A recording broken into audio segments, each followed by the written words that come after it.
प्रिय विद्यार्थियों, हम मैथिली शरण गुप्त द्वारा विरचित द्वापर काव्य से संकलित विधर्ता काव्यांश की व्याख्या पर बात कर रहे थे। तो व्याख्या के क्रम में अगला छंद देखते हैं कि हाँ हाँ गाली दो तुम उसको, भला और क्या दोगे, निंदक सही परंतु अंततः तुम उसके ही होंगे। वेद उसी को तो गाते हैं, धिक वक्रोक्ति तुम्हारी, नहीं वेद तो खोज उसी को, रोते हैं बलिहारी। विधर्ता की श्री कृष्ण के प्रति आस्था थी, जो पूर्व के छंदों में व्यक्त हुई थी। हमने देखा था विधर्ता कहती है कि श्याम सलोने पर यदि सचमुच मेरा मन ललचाया है तो फिर क्या होता है, इससे कहीं रहे ये काया। तो विधर्ता की श्री कृष्ण के प्रति आस्था को देख करके उसका जो पति है वो श्री कृष्ण पर पशुवध या गोहत्या का आक्षेप लगाता है कि श्री कृष्ण ने तो पशुओं का वध किया था, गाय के बछड़े का वध किया था। और कल हमने पढ़ा था कि श्री कृष्ण ने जिस गाय के बछड़े का वध किया था वो राक्षस वत्सासुर था। और लोकहित में दुष्टों की हत्या जो है वह पुण्य कर्म है, पाप कर्म नहीं है। विधर्ता अपने पति के वेदज्ञ होने के, वेद ज्ञान पर व्यंग्य के माध्यम से प्रश्न चिन्ह लगाती है कि तुम वेदज्ञ होने पर भी परमात्मा के वास्तविक स्वरूप को नहीं जान पाए हो। तुम्हारा ये जो वेद ज्ञान है वो झूठा है और कर्म कांड पर आधारित है, मिथ्या है। तो इसी बात को कहते हुए विधर्ता कहते कि हाँ हाँ गाली दो तुम उसको, भला और क्या दोगे। उसको किसके लिए आया है? श्री कृष्ण के लिए कि हाँ तुम श्री कृष्ण पर गो हत्या का आक्षेप लगा करके उसे भला बुराई कह सकते हो, उसके प्रति अश्लील भाव ही तुम उच्चरित कर सकते हो। तुम्हारे मन में श्री कृष्ण के प्रति अच्छी भावना ये नहीं हो सकती। इसके अलावा गाली देने के अलावा, भला बुरा कहने के अलावा, श्री कृष्ण पर आक्षेप लगाने के अलावा तुम उसे और क्या दे सकते हो। दान तो तुमसे दिया नहीं जाता, भूख तो उनकी तुमसे मिटाई गई नहीं, तो इसलिए तुम उसे केवल गाली दे सकते हो। निंदक सही परंतु अंततः तुम उसके ही होंगे। चाहे तुम श्री कृष्ण की निंदा करो, श्री कृष्ण पर आक्षेप लगाओ, परंतु अंततः आखिरकार तुम उसके ही अनुसरण में हो, उसी का अनुसरण करोगे। अंततः तुम उसी को प्राप्त करोगे, उसी में विलीन होंगे। अंततः तुम्हारी गति जो है उसी से होगी। यहाँ भी ये जो बात है अंततः तुम उसी के होंगे, ये श्री कृष्ण के परम ब्रह्म के अवतार होने की ओर संकेत कर कि श्री कृष्ण जो है परम ब्रह्म के अवतार है, वो ही इस सृष्टि के सृजक और संहारक भी है। और इसी कारण तुम्हारी जो अंतिम गति है वह उन्हीं से ही होगी। अंततः तुम्हें भी उन्हीं की शरण में जाना पड़ेगा। वेद उसी को तो गाते हैं, धिक वक्रोक्ति तुम।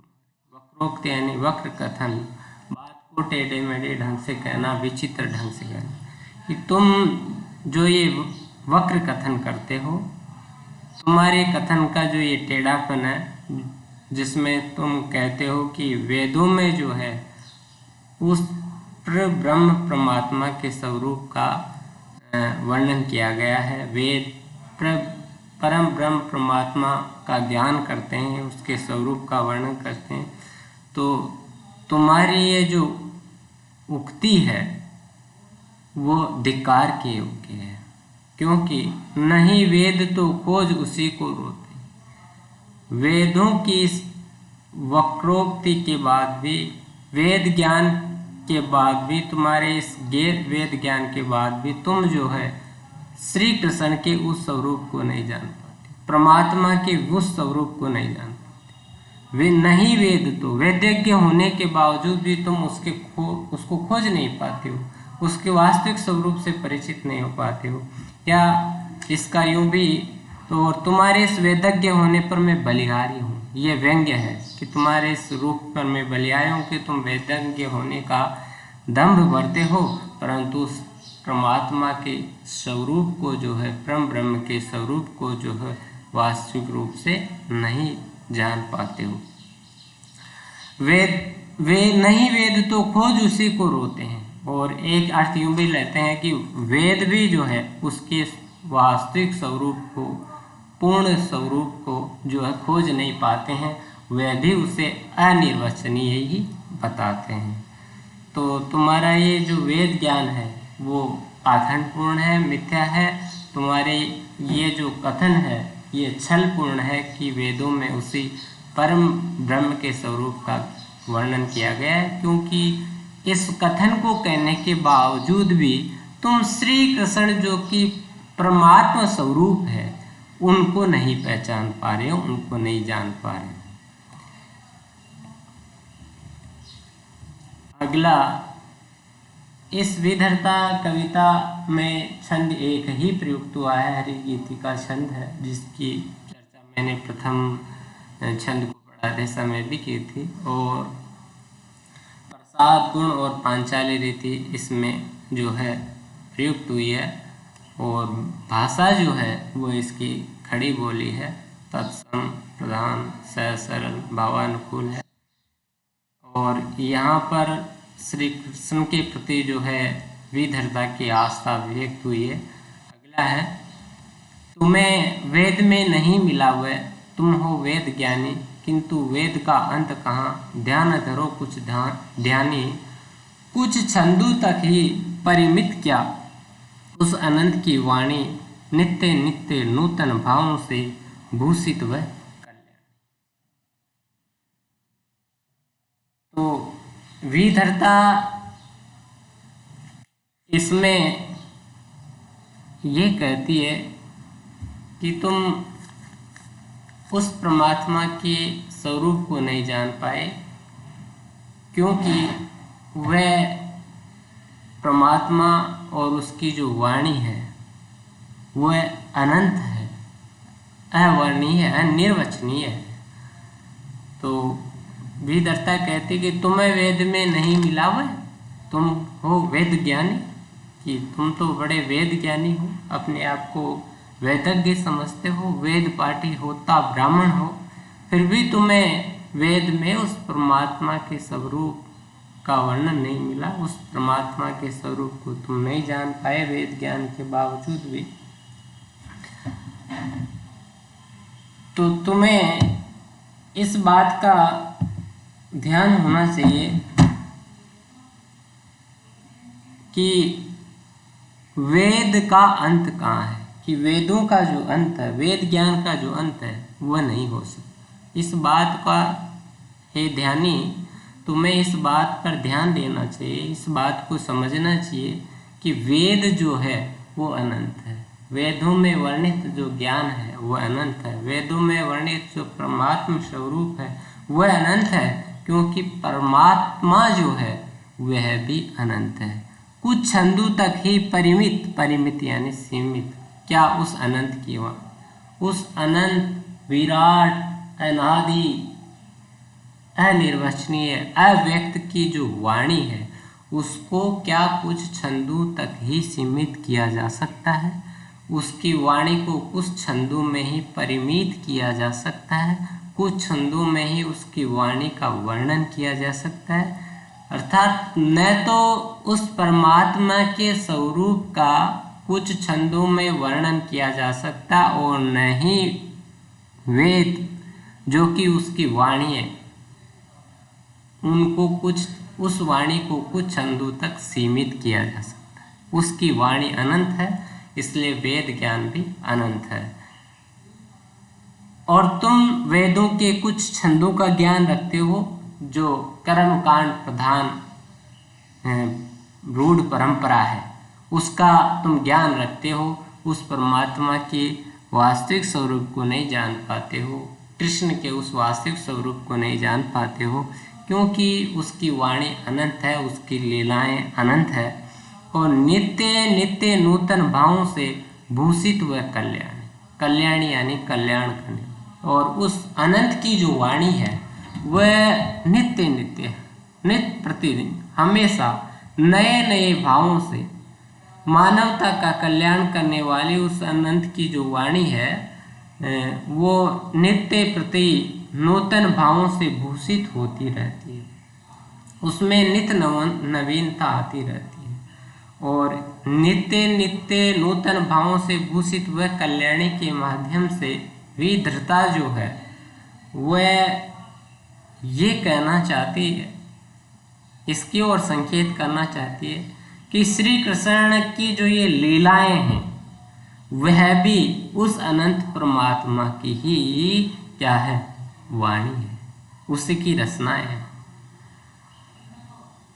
तो वेद ब्रह्म की वाणी है, एक तो इस बात का परमात्मा की वाणी, इस बात का इसमें कथन किया गया है। वेदों को ब्रह्म उच्चरित ब्रह्म की वाणी माना गया है और ये भी बताया गया है कि ब्रह्म का स्वरूप और वेद जो है, वेद वाणी जो है या ब्रह्म की वाणी जो है वह अनंत है, अपरिमित है, कुछ ऋचाओं तक, कुछ छंदों तक उनको सीमित नहीं किया जा सकता। आगे विधर्ता क्या कहती है कि नित्य नई अपनी रचनाएं छंद हरिगीतिका, इसलिए बार बार उसकी चर्चा करना भी अब ठीक नहीं है और खड़ी बोली है।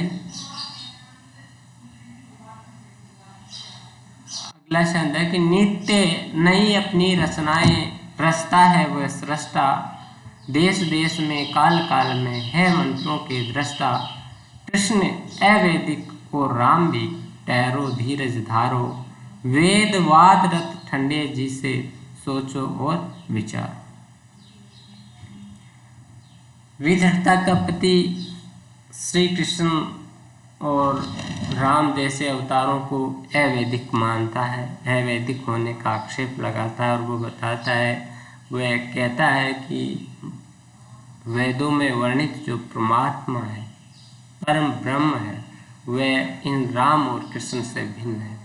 तो उसी के प्रत्युत्तर में विधर्ता कह रही है कि नित्य नई अपनी रचनाएं रचता है वो सृष्टि, कि वह इस सृष्टि का जो सृजक है, सृजनहार है, इस वेदों का जो सृजनहार है, वेद जिसकी वाणी है, वह नित्य प्रति नई रचनाएं रचता है, नित्य प्रति नई नई सृष्टि करता है,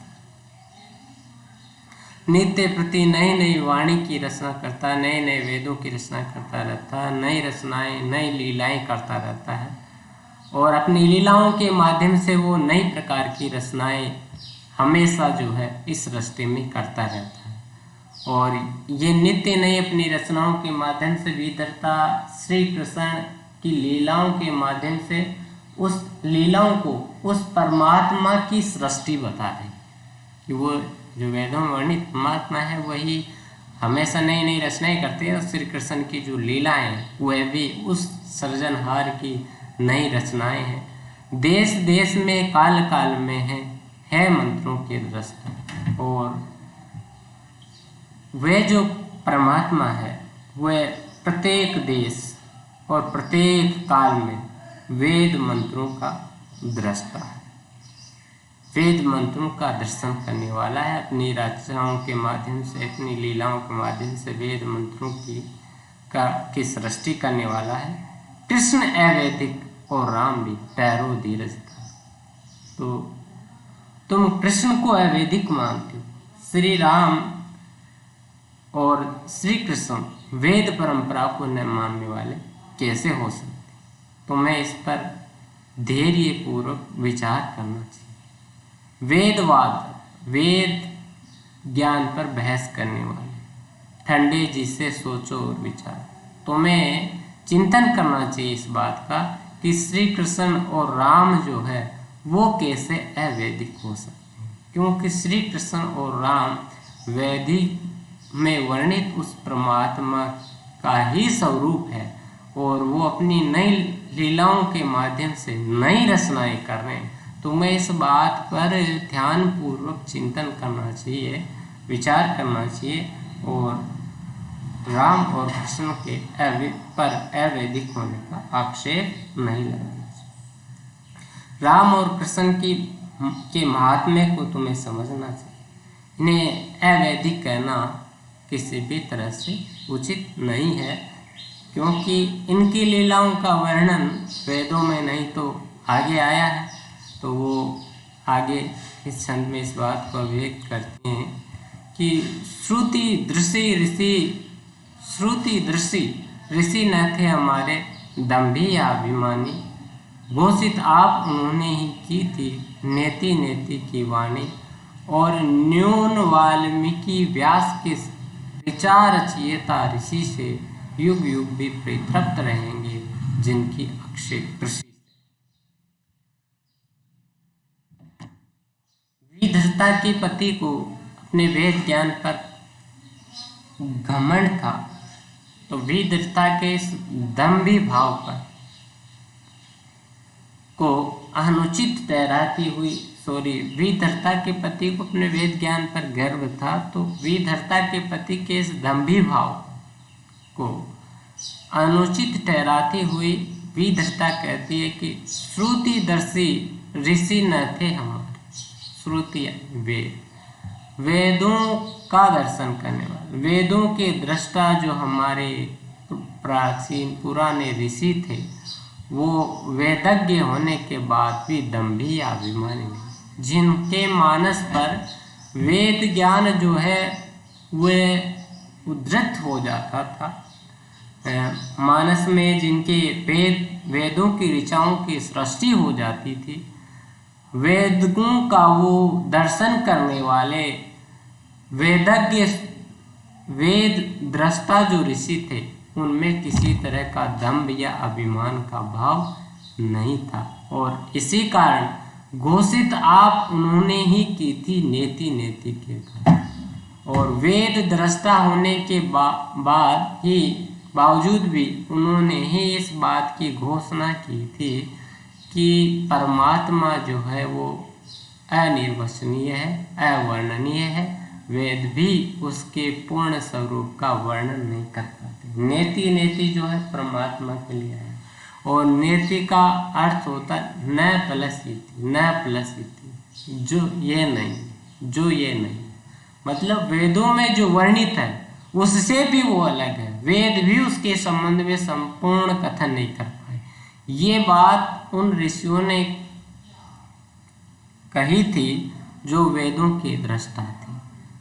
तो वेद श्रुति ऋषि जो परमात्मा के स्वरूप को अनिर्वचनीय बताते हैं, वह भी दम्भी नहीं थे, और तुम जो है परमात्मा के स्वरूप को नहीं जान पाए और वेदज्ञ होने का दम्भ करते हो। और न्यून वाल्मीकि व्यास की ऋचा रचयिता ऋषि से, न्यून यानी कम, वाल्मीकि और व्यास, वाल्मीकि जिन्होंने रामायण की रचना की, व्यास जिन्होंने महाभारत की रचना की। तो ऋचा रचयिता, ऋचा वेदों के छंदों कहते हैं, तो वे वेदों के रचयिता ऋषियों से रामायण के रचयिता वाल्मीकि और महाभारत के रचयिता जो वेद व्यास थे, वो किस प्रकार से कम है, अर्थात किसी भी प्रकार से कम नहीं है। और इनमें रामायण और महाभारत में वाल्मीकि और व्यास ने जो राम और कृष्ण के स्वरूप का ही वर्णन किया है, और ये किसी भी प्रकार ऋषियों से कम नहीं है, क्योंकि युग युग भी परितृप्त रहेंगे जिनकी अक्षय कृषि से। रामायण और महाभारत में वाल्मीकि और व्यास ने अपनी कलम से ज्ञान रूपी जिस अक्षय ज्ञान रूपी जिस कृषि, अक्षय ज्ञान रूपी जो कृषि की है, अक्षय ज्ञान रूपी जो उत्पादन किया है, उस अक्षय ज्ञान राशि से युग युग तक जो है मानवता जो है अपने ज्ञान सुधा को शांत करे। युग युग तक मानवता की ज्ञान पिपासा जो है वो शांत होगी और युग युग तक मानवता का कल्याण होगा। और इस कारण वह वेदों से किसी भी प्रकार से कम नहीं है और इनमें राम और कृष्ण के ही स्वरूप का वर्णन किया गया है। इसलिए राम और कृष्ण जो है वो परमात्मा के ही अवतार है, उन्हीं का स्वरूप है। इसी बात को जो है वेदता सिद्ध करना चाहती है। तो राम और कृष्ण परमात्मा के अवतार है और वेदता के प्रति उनकी जो है आस्था अभिव्यक्त हुई है। प्रसाद गुण, पांचाल रीति, हरिगीति का छंद और तत्सम प्रधान जो है खड़ी बोली का प्रयोग हुआ है। धन्यवाद।